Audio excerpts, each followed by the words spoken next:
ஐயடிகள் காடவர்கோன் நாயனார் பார்ப்போற்றும் அரசாட்சி செய்த பல்லவர்களின் தலைநகரமாகிய காஞ்சியில் பல்லவப் பேரரசருள் உள்ள பல்லவர் குலத்தில் ஒருவராக ஐயடிகள் காடவர்கோன் பிறந்தார். காடர் என்பது பல்லவ மன்னர் குலத்தினரை குறிக்கும் பொதுப்பெயர். ஐயடிகள் என்பது அயனடிகள் என்பதன் மறுவாகும். ஐயடிகள் காடவர்கோன் என்னும் பெயர் அயனடிகளாகிய பல்லவ மன்னர் என்ற பொருள் தரும் பெயராகும். இவர் குறுநில மன்னராக காஞ்சிபுரத்தில் அரசாட்சி செய்து வந்தார். வெண்கொற்றக்குடை நிழலில் அமர்ந்து நீதி பெறாமல் மக்களை வழிநடத்தியும் சைவ சமயத்தை வளர்த்தும் ஆட்சி புரிந்து வந்தார். இவ்வேந்தர் இளமை பருவத்தில் வீரத்திலும் அதேபோன்று வேந்தராக மக்கள் சார்ந்த பணிகளில் முடிவெடுப்பதிலும் விவேகத்துடன் செயல்பட்டு சிறந்து விளங்கினார். இவர் வீரம் மற்றும் வேந்தர் என்ற நிலையில் மட்டுமல்லாமல் பக்தியிலும் இறை வழிபாட்டிலும் மேம்பட்டு விளங்கினார். சிறுவயது முதலே கல்வி கேள்விகளில் சிறந்து விளங்கினார்.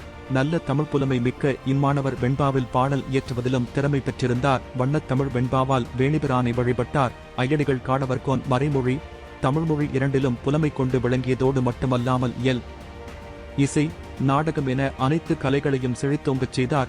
சிவபெருமான் எழுந்தருளியுள்ள திருக்கோவில்கள் தோறும் சென்று எம்பெருமானை வழிபட எண்ணினார். சிவ வழிபாட்டில் சித்தத்தை பதிய வைத்த மன்னருக்கு உலகியல் சார்ந்த செயல்பாடுகளில் மனம் ஈடுபடவில்லை. வேந்தர் அரசாட்சியை ஒரு பெரும் பாரமாக கருதினார். பின்பு தமது ஆட்சிப் பொறுப்புகள் என அனைத்தையும் தமது குமாரனான சிவவிஷ்ணுவிடம் ஒப்படைத்தார். சில நாட்களுக்கு பின்பு குமாரனுக்கு அரசு முறைப்படி முடிசூட்டி மகிழ்ந்த மாமன்னன் எம்பெருமானின் மீது கொண்ட அன்பாலும் பற்றாலும் ஒருநாள் அனைவரிடமும் விடைபெற்றுக் கொண்டு சிவயாத்திரையை மேற்கொள்ள முடிவெடுத்து தனது பயணத்தினை தொடர்ந்தார்.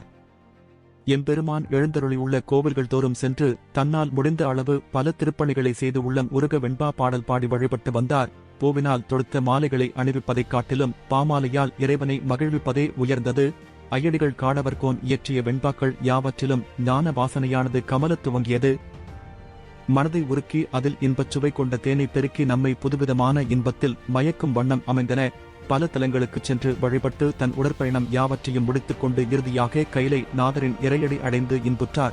இவர் பாடிய 24 பாடல்களும் 11ஆம் திருமுறையில் சேத்திர திருவெண்பா எனும் தலைப்பில் தொகுக்கப்பட்டுள்ளது.